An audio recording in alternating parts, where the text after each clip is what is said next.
Ladies and gentlemen, have you ever seen the legendary game where Anderssen sacrifices all of his pieces? Have you ever felt like you haven't seen so many sacrifices in this beautiful game? Today we'll be looking at this game if you don't know what it is. You definitely need to know what it is if you're going to be somebody in the chess world.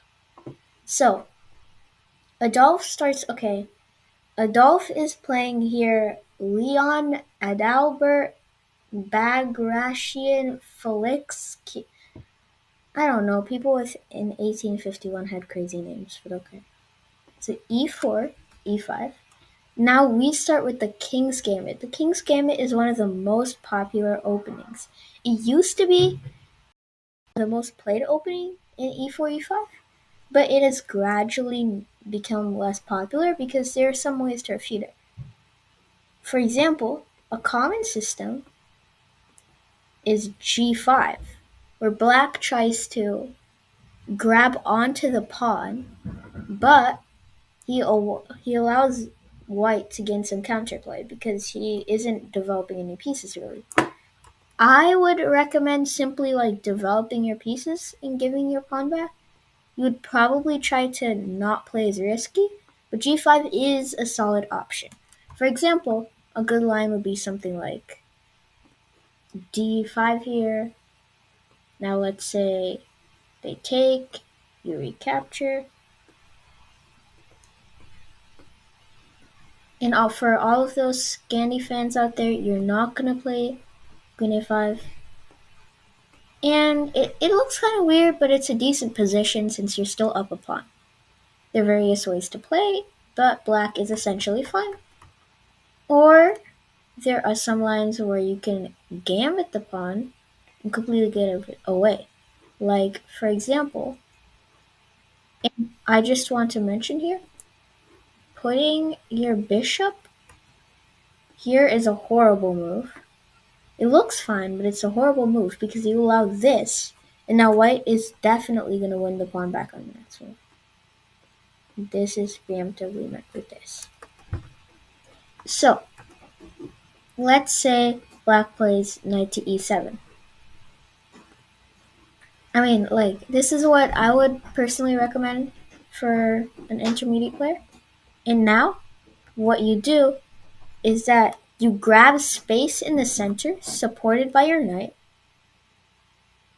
and if white takes, which is a really common response, you don't recapture the queen, because then there's c4.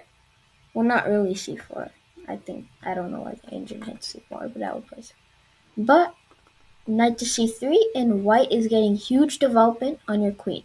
Usually, you don't want your queen out like this because your opponent can force your queen away and gain tempo. Tempo is a very important thing in chess, where now, if you imagine white played a regular move like this, and then we play like this, and he plays like this. Not like that. Like he takes. Notice how now black gets in knight c6. But the idea is if you play like here, attacking the queen, knight to c3, queen to d8, bishop to f4. Notice how the knight is not on c6. If you place his knight on c6, you can push forward, and we essentially have an extra move. So going back on topic, we have bishop to c4, which is an interesting gambit. Well, not really a gambit. The king's gambit is a gambit, but so this is considered the bishop's gambit. This is a really risky opening because you allow queen to h5, and the idea is that you're gonna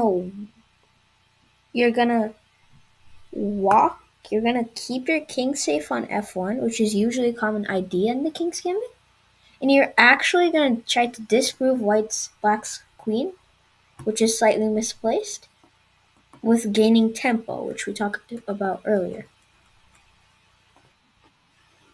So king to f1 is a reasonable move. And now I'm just gonna call him Felix. He played b5 here. This is a very interesting move. Basically, what he's trying to do is that I don't I can't really explain it that well because I really don't get the point. But he essentially is trying to give back the pawn, which is interesting, and put the bishop on b7. This is a nice idea. You might want to implicate it in some of your games, but it is super risky since you are gammoning the pawn back, and the f4 pawn is meant to go anyway. So you'll have to keep your eyes on that. But still, it is an interesting idea. Knight to f3, queen to h6. Now we see the implications of black putting the knight on f6, which blocks the queen's escape path to d8 or e7. But also, this move keeps security on the f4 pawn, which is interesting.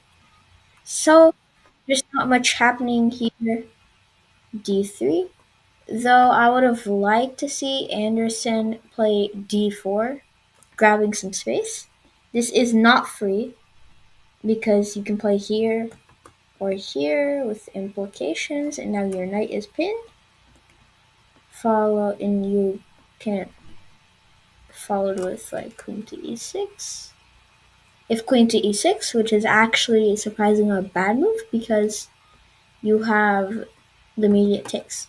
So black's only move here would be f5, after which you play, um, wait, after which you can play, I mean, the engine likes this, which is really interesting to me, but you can probably just play knight to c3 or bishop to e3. Though bishop to e3, you don't really want to move your bishop twice. Though it is an interesting idea. So, instead, Anderssen plays this odd d3. I guess he didn't want to gambit anymore. So, knight h5, which is interesting. Basically, black is actually trying to win an exchange. So let's say bishop to a4 or something. Knight to g3. And now, if you capture, the rook is hanging. So, in chess terms, this would be called a pin, where you can't take because your rook would be hanging. But but would be considered an absolute pin, since white still has the option of capturing.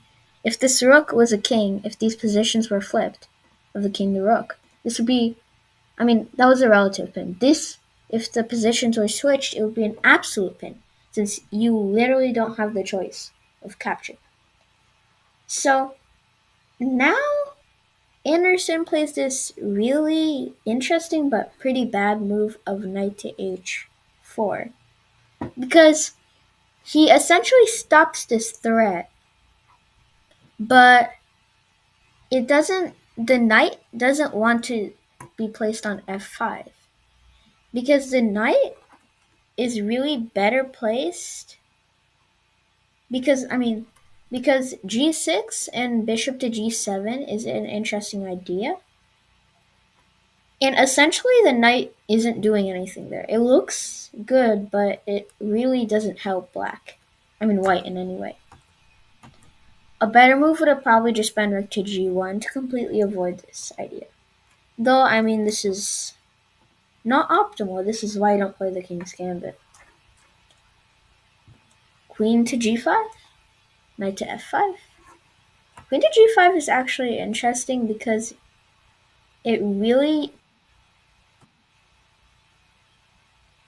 tries to exploit it, but Anderssen can just block it. And now, again, we see a relative pin. White can move the knight, but if he doesn't want to lose the bishop or the knight, he shouldn't. So c6, kicking out the bishop. Basically, it would have been. I mean, yeah, it's a decent move. Now G4, which is actually really interesting. So black counterattacks the knight and is willing to accept double pawns for a exchange of this now helpful knight. Because, for example, if you take and play like I don't know G6, there's Rook to G1 with the tempo. Of course, probably something like H4, or maybe Stockfish like something with here. I mean, yeah, you can play that, but the overall idea is that now the G file is open, which is scary for white, but also it's really scary for black too, since his king is in the center and this queen is severely misplaced. So actually, we have knight to f6, rook to g1, cb5. Oh yeah, I want to mention, this looks like a really bad move, but the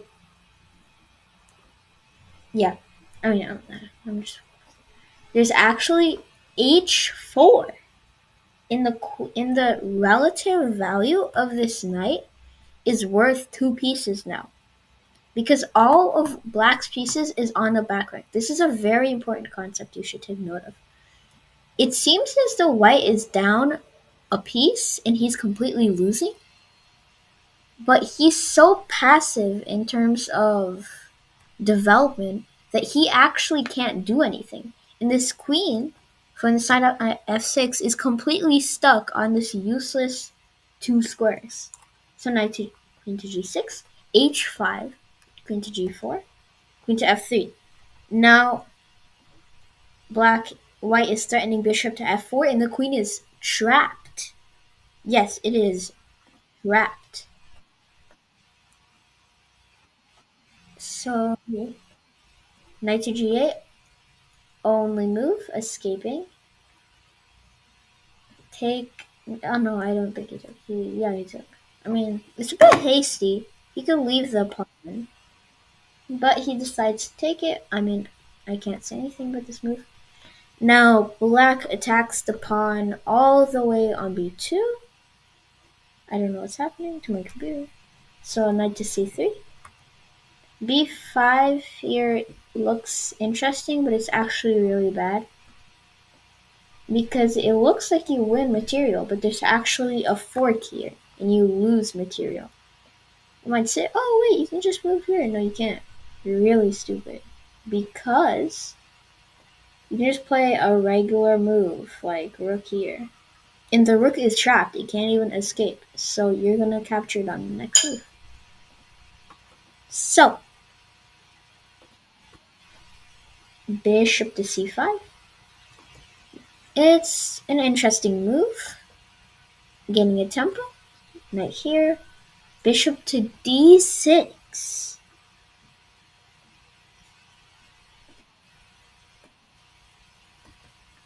This is a really interesting move.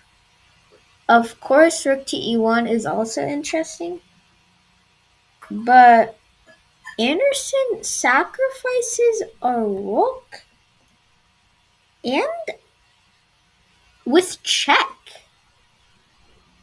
and then another rook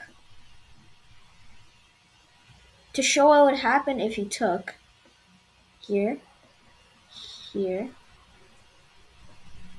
That's mate. It's literally checkmate. And you can even sacrifice the. Okay, wait, I just want to show you how beautiful this is. So let's say you're black and you take all his pieces, right? Check. Check. You sacrifice the queen. And mate. I mean, not mate. Mate. That's just insane. So queen to b2. The best move is just to give up. Not really to give up, but actually In this situation, black is winning. He has to take here. And the point is, if you take like this. Wait, no, never mind. He's not winning. I'm stupid. So any move here is losing. He plays bishop to g1. e5, because you have to cover this square in order to play your combination. Queen takes a1. King to e2. The king is literally in the center. In all of white's pieces, underneath the black king, where all of black's pieces are literally on the black ring. There's only 12 points of black's material that is not on the first or second ring. Knight to a6. I mean, it's kind of preventing bishop to f7 in the combination, though it is useless because bishop to e7. Checkmate. White is literally down, let's see, 2 rooks, a queen, so 12 plus 10, 22 minus 1. White is literally down 21 points of material here. And yet, he's this beautiful checkmate. This shows us how good Adolf Anderssen really was. Thank you for your viewership, like and subscribe, and see you later.